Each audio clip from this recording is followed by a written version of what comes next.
আজকে আমরা জাতীয় নাগরিক পার্টির পক্ষ থেকে ঢাকেশ্বরী মন্দিরে এসেছি সার্বজনীন শারদীয় দুর্গা পূজার শুভেচ্ছা জানাতে। আমরা জাতীয় পূজা উদযাপন কমিটির সাথে শুভেচ্ছা সাক্ষাৎ করেছি।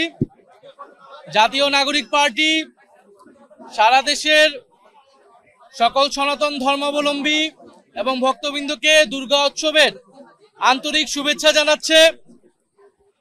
আমরা বাংলাদেশে জুলাই গণ অভ্যুত্থানের পরে যেই সম্প্রীতি এবং অন্তর্ভুক্তিমূলক বাংলাদেশ গঠন করতে চেয়েছিলাম, সেই বাংলাদেশের লক্ষ্যকে সামনে রেখে সকল ধর্ম মতের মানুষের ঐক্যের ভিত্তিতে আমরা সামনের দিনে এগোতে চাই।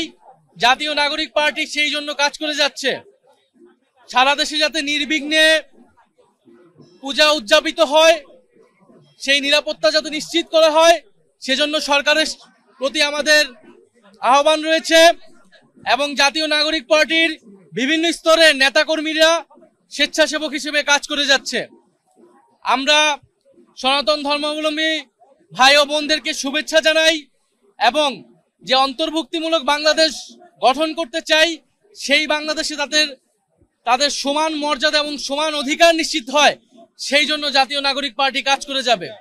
আমরা আজকে এখানে এসেছি, সনাতন ধর্মাবলম্বীদের নানান দাবি দেওয়ার কথাও আমরা শুনেছি। অন্তর্বর্তী সরকারের অনেক কিছু চেষ্টা করেছে, অনেক কিছু সেই দাবি দেওয়া পূরণ হয় নাই।